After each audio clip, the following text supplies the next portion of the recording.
In this video, we are going to build a raised bed garden very cheaply, without buying anything new, only using old recycled materials that are already lying around. This is the beauty of gardening. You can always create something wonderful with almost no cost if you just use a little creativity. So let's not waste any time and start the process. The first step is very simple. Mark the area where you want to make your garden bed. You can make any shape you like, but this time, we are going with a circular bed.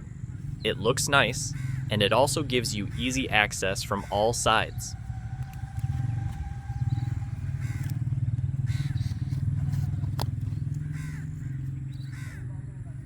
Once the area is marked, we are going to prepare the border. For that, we are using old bamboo branches that we had used as trellises last year. Instead of throwing them away, we are going to recycle them and make a strong wall for the raised bed. Take each bamboo stick and with the help of a heavy stone, push it into the soil so it stays firm. Place them along the circular line, one after the other, so that the whole outline is covered with bamboo. This makes the shape strong and gives a natural rustic look to the garden. But just pushing them into soil is not enough. To make sure they don't move or fall apart, we are going to tie them together with rope. Take a rope and run it around the bamboo poles, tying them firmly so they hold each other. This simple trick will help them maintain their shape for a long time. Even if wind or rain comes, they will stay in place.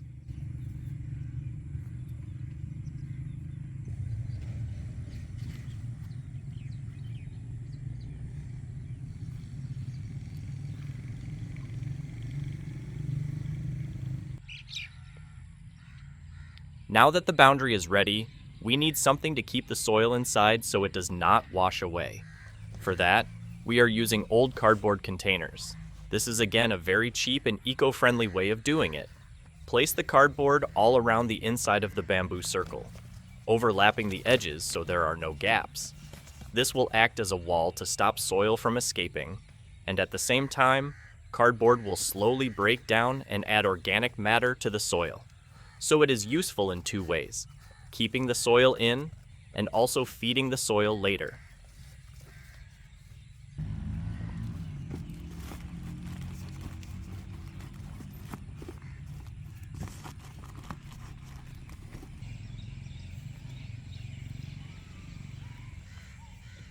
The bed is now ready to be filled. The first layer we are going to add is garden loamy soil. Loam is considered the best type of soil because it has a balance of sand, silt, and clay. This balance makes it hold nutrients and moisture very well, while still allowing air to reach plant roots. By using loamy soil at the base, we are creating a strong foundation for all the plants we are going to grow. The roots will easily spread in it, and it will not get waterlogged or too dry too quickly. After the soil layer, we are going to add dried dead grass. Many people throw away grass clippings, but here we are using them in a smart way. Dried grass is an excellent source of organic matter. When it decomposes, it releases nitrogen into the soil, which helps plants grow greener and healthier. At the same time, this layer will work as mulch inside the bed. It will keep the soil soft, improve aeration, and encourage worms and microbes to come and live there. Grass also makes the soil more fertile over time as it turns into humus. On top of the grass, we are again adding a layer of garden soil. This second soil layer is important because it locks the grass inside, preventing it from flying away or attracting pests on the surface. It also makes sure that when you plant your crops, their roots will be surrounded by soil and can reach down into the decomposing grass later for nutrients. This layering is very similar to nature's own way of building soil in forests, where leaves fall, decompose, and then get covered by soil again. Now, for the final top layer, we are adding fully decomposed manure. This is like giving your plants a rich feast before they even start growing. Manure is full of nutrients like nitrogen, phosphorus, and potassium. These are the three main nutrients plants need for strong growth. Nitrogen helps in leafy growth, phosphorus helps in root development and flowering, while potassium makes plants stronger against diseases. Because the manure is already fully decomposed, it is safe to use. It will not burn the plants, and it will release nutrients slowly over time, feeding them for weeks and months. It also improves the structure of the soil, making it more crumbly and easy for roots to spread. After finishing all the layers, the bed is complete, but there is one last very important step, and that is watering. Give the bed a good soaking of water.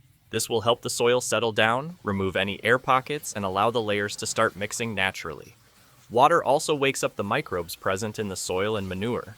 When microbes get moisture, they multiply and become very active. These microbes are the hidden workers in your garden.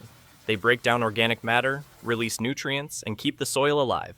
A bed with healthy microbes will always grow healthier plants compared to dead soil with no life in it. Now, the bed is ready for planting.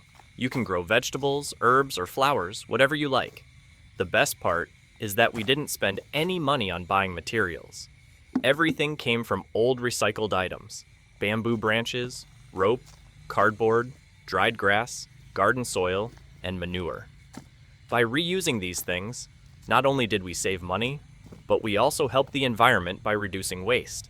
This kind of raised bed will last you for many seasons, and even when parts of it break down, they will only add more organic matter back into the soil.